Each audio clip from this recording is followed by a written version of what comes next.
नागपूर शहरामध्ये आम्ही बघतो आहे टोईंग कंपनीची गाड्या रस्त्यावर लागते, या निमित्ताने जागेवरी जरी लागली तरी गाड्या उचलतात।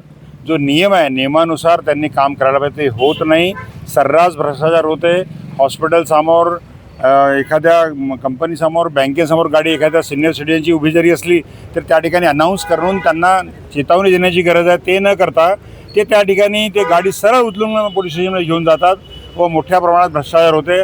आमची मागणी आहे की हे लवकरात लवकर बंद व्हावं व हे प्रायव्हेट कंपनीला जे त्यांनी कॉन्ट्रॅक्ट दिलेला आहे तो कॉन्ट्रॅक्ट संपुष्टात सरकारतर्फे गव्हर्नमेंटच्या अथॉरिटीने यावर काम करावं असं आम्ही याकरता निवेदन देण्याकरता आम्ही कलेक्टर साहेबांकडे गेलो होतो।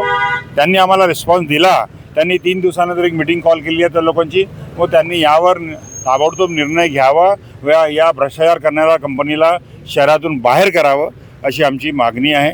ते आम्ही आज निवेदन दिलं आहे। माझे कार्याध्यक्ष त्यांनी डिटेल अभ्यास केला, तेही तुम्हाला आज राष्ट्रवादी काँग्रेस पार्टीतर्फे शहराध्यक्ष माननीय अनिलजी अहिरकर यांच्या नेतृत्वात सर्व विभागीय अध्यक्षांच्या समवेत निवेदन देण्यात आलं।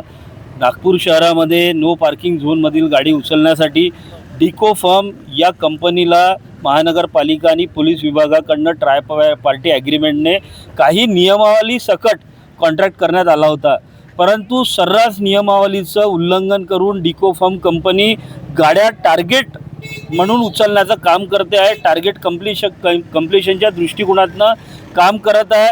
त्यांचे जे कर्मचारी तिथे आहे ते आपराधिक प्रवृत्तीचे आणि त्यांचं बॅकग्राऊंड असलेले आहे। ते मुजोरी करतात, भांडणं करतात आणि सामान्य नागरिकांना त्रास देण्याचे कामं करत आहे। व्हाईट लाईनच्या आतमध्ये गाडी असतानाही गाडी उचलण्याचे काम करतात, अनाऊन्समेंट करत नाही। तिथल्या तिथे लोकांना फक्त चालान घेऊन गाड्या देत नाही, कारण की टोईंगचा पैसा त्यांना वसूल करावा लागतं।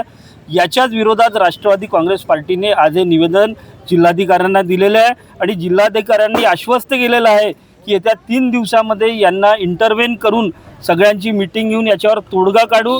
आम्ही मागणी केलेली आहे की हे जे टोईंगचं काम आहे हे शासकीय स्तरावर व्हावं, जेणेकरून कुठलाही व्यावसायिक दृष्टिकोन टोईंगच्या वेळेस होणार नाही। धन्यवाद। मोठं तीव्र आंदोलन जनआंदोलन आम्ही उभं करणार आहोत। त्या माध्यमातून नागरिकांचा सहभाग देखील आम्हाला लाभेल।